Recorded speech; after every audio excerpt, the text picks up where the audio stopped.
Hello. Today we're going to teach you a little bit about transplanting and specifically tomatoes. Buddy's joining us in the greenhouse.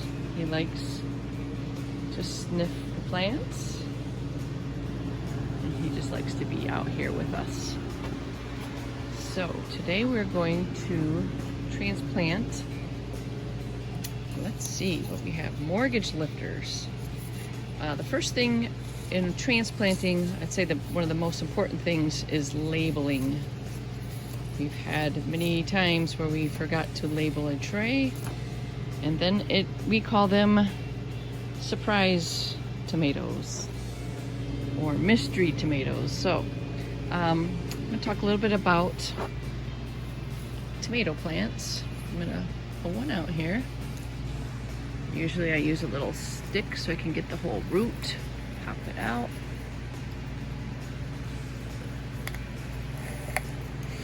Look at those roots. It's definitely time to get these out of their crib. So, as you can see, we're going to talk a little bit about plant adaptations. And look here closely, you'll see, let's see if you can see here. Tiny little root hairs. See that on the sides of the tomato plant? So that is a plant adaptation. So as the plant grows, as it finds soil, the root hairs will branch out and create a sturdier base for the plant to grow. And so these are tiny little root hairs here, so you can see. So these little leaves right here are called the first leaves. Those are the leaves that first come out when you're starting a seedling. Let's see, I'm going to give you an example here. Right here, that is a little tomato plant, and those are the leaves, the first leaves. And we're going to teach you now how to transplant. So I'm actually going to take off these leaves. It's not necessary, although they would be buried, and so I can just actually toss them right in there if I want. And you want to break up the root hairs, which I kind of already did here. Break them up a little bit so they can grow outward.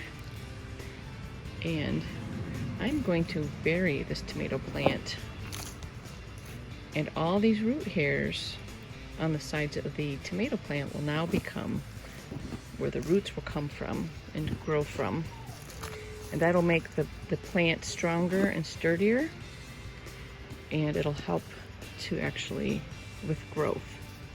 All right, it's pretty simple. Don't really need to push it down tight. You know, just kind of maybe help it stand up straight. Nice loose soil here, which we actually made our own soil with really good organic compost. And then peat moss, and then the little white pebbles here it's called perlite. And let me see if I can find this peat moss. And here's the perlite. Now, perlite is actually volcanic, kind of like a volcanic rock. I think I'm saying that correctly. And then we use a really good organic compost. And the recipe for that is like 70% peat moss, 20% compost, and 10% perlite. And then we also add a little lime, like a cup of lime. So I guess if you want to say 7 gallons, 7 gallons, 2 gallons, 1 gallon, then a cup of lime. And that'll create a really nice growing medium. It's just cheaper than purchasing pre-made, and you know what's going into it as well. Okay, so that is a little lesson on transplanting tomatoes, and we will be doing trays of mortgage lifters, and let's see what else we have here.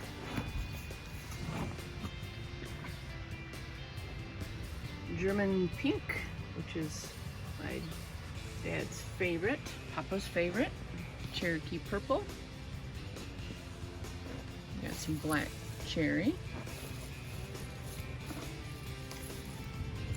Purple bumblebee.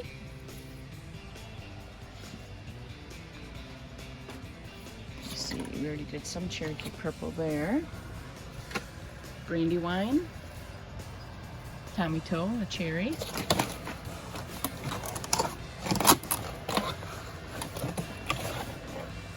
Grape, a Grapoli de Giverno. Got some basil here, and we got some yellow gooseberry, which is a little yellow cherry tomato. And then we have some that aren't ready to transplant. Blush and Henderson's Pink Ponderosa. This here, we're doing some experimenting with. This is soil from the forest out below, behind us. Just straight up forest soil. And then this is soil that we use for seed starting. Obviously the germination rate is much better here with the Detroit nutrient soil than the forest soil, but this just does show you that you can get what you like, what's around you in nature.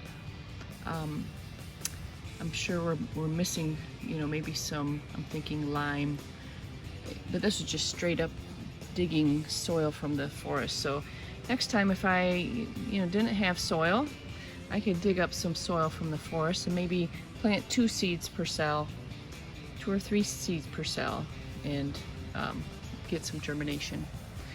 Anyway, this is a short little video. Hope you guys enjoyed it. And we have lots of transplanting to do before our plant sale, but we have been doing peppers. And so those are doing well. And we are running out of some space, but that's a good thing, right? We'll be having our plant sale soon. Thanks for joining us. Bye.